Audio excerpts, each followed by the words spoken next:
Welcome back to our channel friends. मैं आप सबका अपने चैनल स्टॉक्स फॉर लाइफ पे बहुत स्वागत करता हूं। Welcome to STFL family.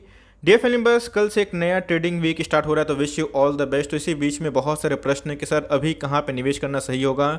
दोस्तों to be very honest, market अपने ऑल टाइम हाई पे है, तो इसी के बीच में बहुत स्टॉक में बहुत करेक्शन तो अवेलेबल नहीं है, लेकिन यस इधर पे आप एड ऑन डिप्स कर सकते हैं। तो जी हाँ दोस्तों, मैं आज के दिन 10 powerful multi bagger stock discuss करूंगा जो लार्ज कैप और कुछ मिड कैप्स हैं।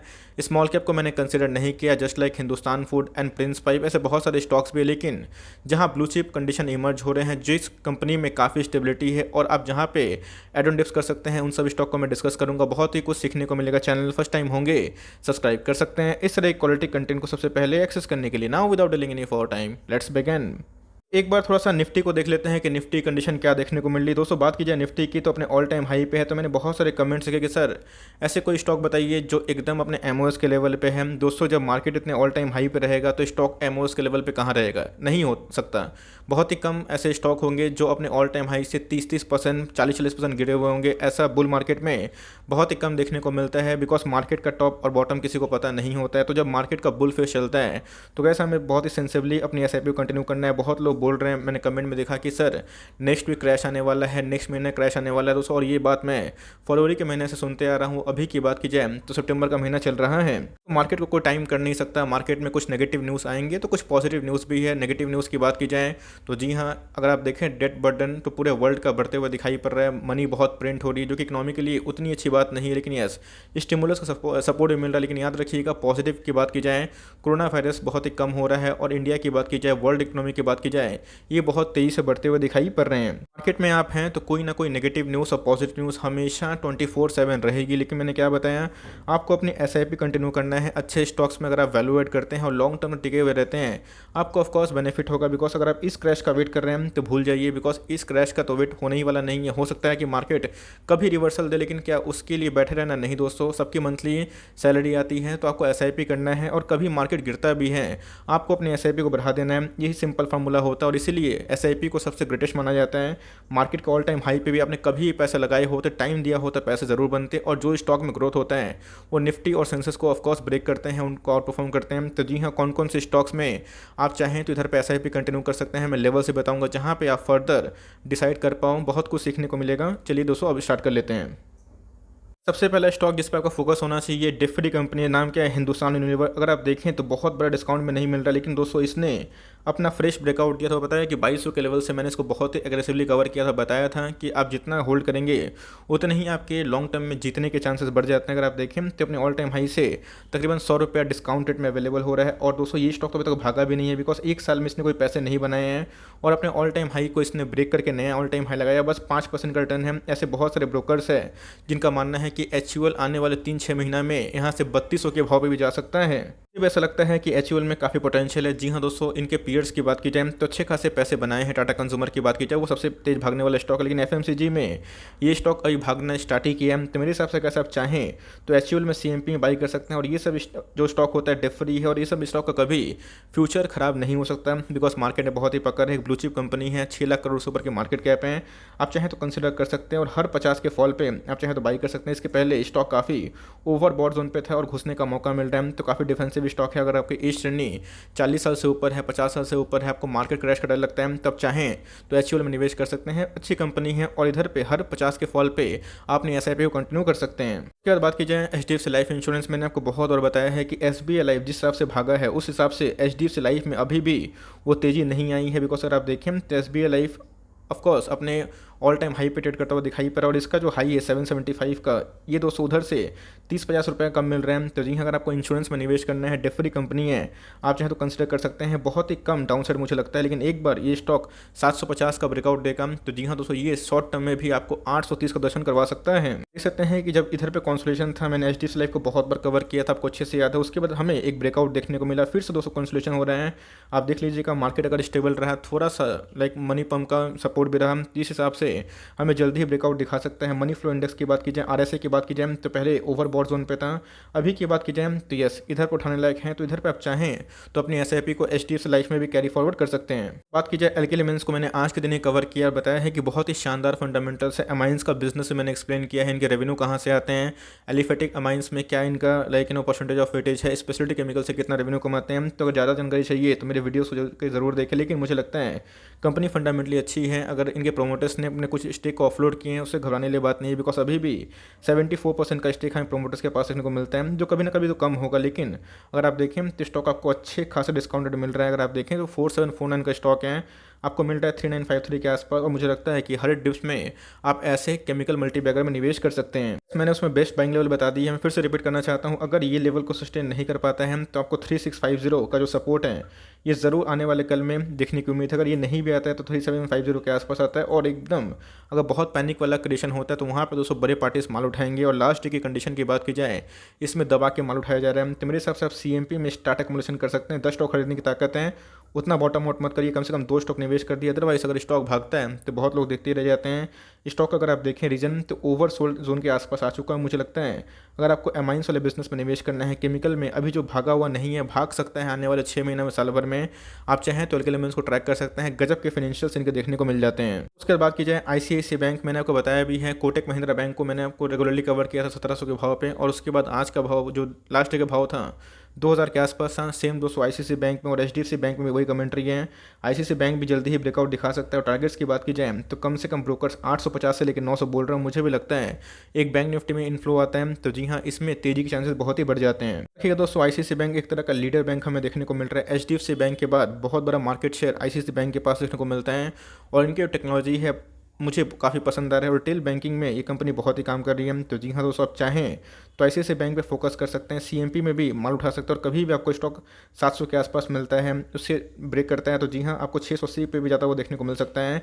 इन सब 20-30 रुपये का जो डिप है उसको फ़ायदा लें, और जैसे ही गिरता है तो मुझे लगता है कि ICICI बैंक में भी एक पोजीशन क्रिएट हो सकती है। पहले तो ये स्टॉक ओवरबॉट जोन पे था, अभी की बात की जाए तो एक कंसोलिडेशन फेज दिखा रहा है। तो मुझे लगता है कि ICICI बैंक पे आपकी नज़र होनी चाहिए। डिफेंसिव खेलना चाहते हैं, बहुत ही एकदम डिफेंसिव, तो आप चाहें तो CMP में HDFC बैंक से भी खरीदारी कर सकते हैं। बात की जाए मुथूट फाइनेंस, जी हाँ बहुत ही अच्छी कंपनी है और मेरा one of the favourite stock है। येस, अभी भाग नहीं रहा है बिकॉज गोल्ड को लेके सेंटीमेंट डाउन देखने को मिल रहे हैं। इकोनॉमी ऑल टाइम हाई पे रहेगा तो गोल्ड का प्राइस नहीं बढ़ता है, और यही इनके लिए नेगेटिव सेंटीमेंट है। लेकिन याद रखिएगा, इनकी इस जर्नी में गोल्ड के प्राइस काफ़ी अप्स हुए थे और डाउन्स भी हुए थे, लेकिन जैसे जैसे आप टाइम दीजिएगा, इस फेज में दोस्तों मुथूट फाइनेंस ने हम लोग को 6 से 8 महीना रुलाया था 1100 के आसपास, लेकिन मैंने क्या बताया, पेशेंस दिया तो 40% पैसे बने। और मैं फिर से बता रहा हूँ कि मुथूट फाइनेंस सिर्फ गोल्ड लोन में काम नहीं करती है, बल्कि इनके माइक्रो फाइनेंस भी है, लेकिन उनका जो एक्सपोजर है बहुत ही कम है। और इनका जो स्टेटमेंट है प्रोमोटर के माध्यम से ये देखने को मिला कि आने वाले कल में जैसे इकोनॉमी स्टेबल होगी ये माइक्रो फाइनेंस में काम कर सकते हैं। तो मुझे लगता है कि अभी के टाइम में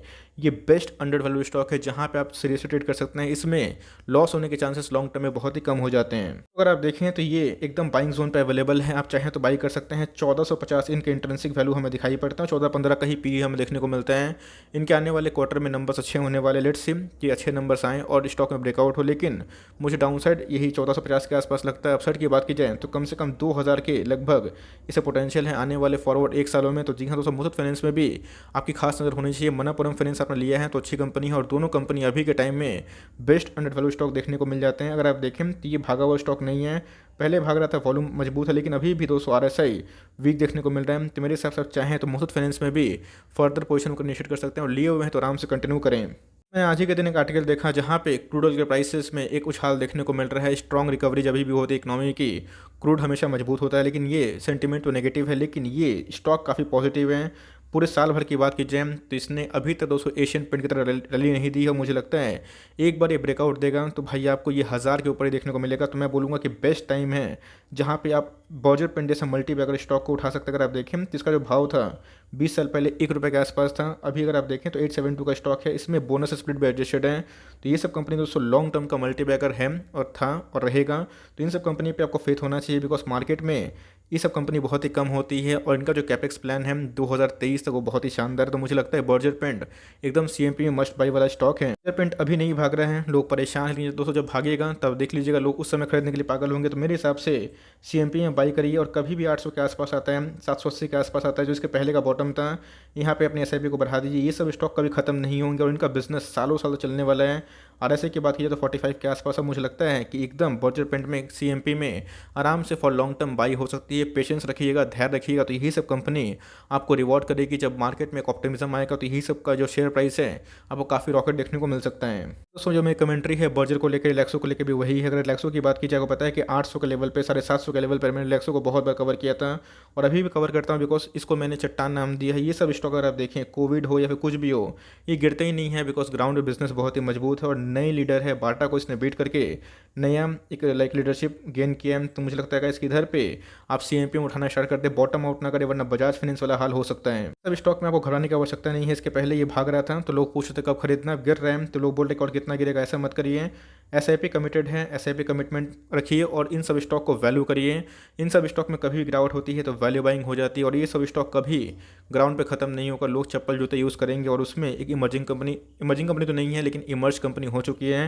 तो जी हाँ, रिलैक्सो की बात कीजिए हम तब ट्रैक कर सकते हैं। आरएसआई की बात की तो 45 के लगभग हो चुका है, तो मेरे हिसाब से इधर पे एक्मुलेशन बनता है और लॉन्ग टर्म तक आराम से होल्ड एंड कंटिन्यू करे। मुझे लगता है कि जल्दी ही ये ब्रेकआउट देगा, उसके बाद 1400-1500 के भाव हमें 3 से 6 महीने में देखने को मिल सकता है। बात की जाए अभी के टाइम में, मुझे आवास फाइनेंशियल में काफ़ी वैल्यू दिखाई पड़ रहा है। जी हाँ, फाइनेंशियल्स में अगर आपको निवेश करना है तो मुथूट फाइनेंस और आवास फाइनेंशियल आपको बहुत ही सही भाव मिल रहा है। लास्ट टाइम में थोड़ा सा मिड कैप में गिरावट हुई थी और इसमें ये भी गिरा था, लेकिन याद रखिएगा ये दोस्तों अच्छी कंपनी है और मुझे लगता है कि इधर पे अगर आप देखें तो आपको 600 रुपये डिस्काउंट मिल रहा है।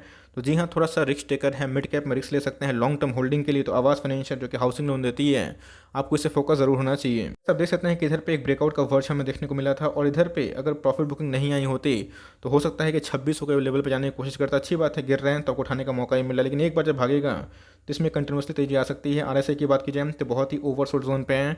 आप चाहें तो आवाज़ को भी सीएमपी में बाई कर सकते हो, धीरे धीरे अपने स्टेक को बढ़ाएं, बिकॉज मार्केट अनसर्टेन है। कभी प्रॉफिट बुकिंग आती है तो इन सब में पिटाई तो होगी, लेकिन लॉन्ग टर्म में ये सब बहुत ही शानदार कंपनी है और लॉन्ग टर्म में अच्छे खासे पैसे बना सकती है। बात की जाए डिफरी कंपनी है इंडिया मार्ट इंटरमेश। इसके पहले आपको याद होगा कि जब ये 9000 के आसपास था, 8 या 900 के आसपास था, मैंने बताया था एक डिप का वेट करें 8 या 600 के आसपास। तो इधर पे दोस्तों एक डिप आ चुका है, आपको अच्छे से याद हो कमेंट बॉक्स में जरूर बताइएगा। इसके पहले ये स्टॉक 7000 के आसपास था, कुछ दिन पहले ये स्टॉक 9200 को लगभग भी गया था। तो यही पेशेंस का गेम होता है मार्केट में। आप देख सकते हैं कि अप्स एंड डाउन्स होंगे, तो डाउन्स में खरीदेगा तो ही अपने बेच पाइएगा। तो एक डिप आता है तो सही है, वरना मुझे लगता है कि इंडिया मार्ट इंटरमेश एक फंडामेंटली बहुत अच्छी कंपनी है। B2B बिजनेस के मार्केट लीडर है, इकोनॉमी इमर्ज हो रही है, उस हिसाब से इनके जो MSME जो सेक्टर है वो अच्छा कर सकते हैं। SME का भी अच्छा खासा B2B बिजनेस का एडोशन हो सकता है। सब देख सकते हैं कि बॉलिंजर बैंड काफ़ी वाइड हो चुका था, TSE एक सपोर्ट ले रहा है तो 8600 एक घुसने का अच्छा मौका हो सकता है। इसको तोड़ेगा तो 8350 जा सकता है, लेकिन मेंटली आपको इधर पे ध्यान रखना है कि अगर गिरावट होती है तो आपको उठाना है और लॉन्ग टर्म तक होल्ड करना है। सबको सही रहा तो कंपनी स्पीड में अनाउंस कर सकती है। इसके पहले स्टॉक अगर आप देखें तो ओवर बॉट जोन में जा चुका था। अभी की बात की जाए 60 के आसपास आरएसआई है, तो लिए हुए तो आराम से होल्ड एंड कंटिन्यू करें। 8 या 600 पे ले भी लिए हैं तो फर्दर वेट कर सकते हैं, एवरेज करने के लिए लिए हुए हैं तो आराम से कंटिन्यू करिए। इंडिया मार्ट की बात की जाए उसके बाद एक और डिफरी कंपनी, इसका नाम क्या है, वर्लपूल ऑफ इंडिया लिमिटेड। जी हाँ, पीएलआई स्कीम से बहुत सारे एसी मैन्युफैक्चरिंग कंपनी को अच्छे खासे फायदे मिलने की उम्मीद है। लेकिन वर्लपूल की बात की जाए तो जी हाँ, प्री कोविड लेवल के पहले का भाव मिल रहा है और मुझे क्या लगता है दोस्तों कि वाइट गुड्स में ये कंपनी अच्छी खासी मार्केट लीडर है। मुझे लगता है कि इधर पे सीएमपी में एकदम वैल्यू दिखाई पड़ रही है। वर्लपूल को मैंने एक बार और भी कवर किया था जब ये इस रेंज पे था और बताया था कि पैनिक ना करे, और उधर से इसमें 12 से 15% के आसपास रैली हो चुकी थी। तो मुझे लगता है कि 2250 जो है एंट्री लेवल बिल्कुल भी ख़राब नहीं है। इसके पहले स्टॉक काफ़ी ओवरसोल्ड जोन पे था, एक रिकवरी हुई है। और मुझे लगता है कि अगर आपको वाइट गुड्स वाली कंपनी में निवेश करना है, और सिंपल सी बात है कि एसी का जो डिमांड है वो बढ़ने वाला है, वाइट गुड्स का डिमांड बढ़ने वाला है, जिसमें रेफ्रिजरेटर भी आते हैं, तो वर्लपूल एक लीडिंग कंपनी है। तो अगर आपके पास है होल्ड एंड कंटिन्यू करें, सीएमपी में बाई कर सकते हैं सपोर्ट लेवल पे है। अगर इसको तोड़ता है तो जी हाँ दोस्तों, ये 2200 या फिर 2150 के आसपास आ सकता है और मुझे लगता है कि 2000 पे जाने के चांसेस बहुत ही कम हैं। तब चाहें तो एक्युमुलेट कर सकते हैं और लिए हुए हैं तो पेशेंसली होल्ड करें। सो फॉर टाइमिंग छोटी सी अपडेट थी। तो आपको इन 10 स्टॉक में से कहाँ कहाँ बाइंग अपॉर्चुनिटी दिखाई पड़ती है कमेंट बॉक्स में ज़रूर बताइएगा। यस, मैंने बहुत सारे स्मॉल कैप को डिस्कस नहीं किया, लेकिन यस उन सब में भी अगर आपको वैल्यू दिखाई पड़ती है जो चैनल पे मैं डिस्कस करता हूँ तो उन सब पे भी आप कंटिन्यू कर सकते हैं। आई होप मेरा एफर्ट आपको अच्छा लगा। वीडियो अच्छी लगी तो लाइक कर दीजिएगा, चैनल फर्स्ट टाइम होंगे तो याद से सब्सक्राइब करना भूलिएगा। फर्दर कोई डाउट उसको ड्रॉप कर सकते हैं, आपको तो रिव्यू चाहिए उसका नाम ड्रॉप करना भूलिएगा। I would love to make a video on your demand. Guys मिलते हैं जल्दी ही, तब तक के लिए bye. Thanks for listening friends, God bless you all.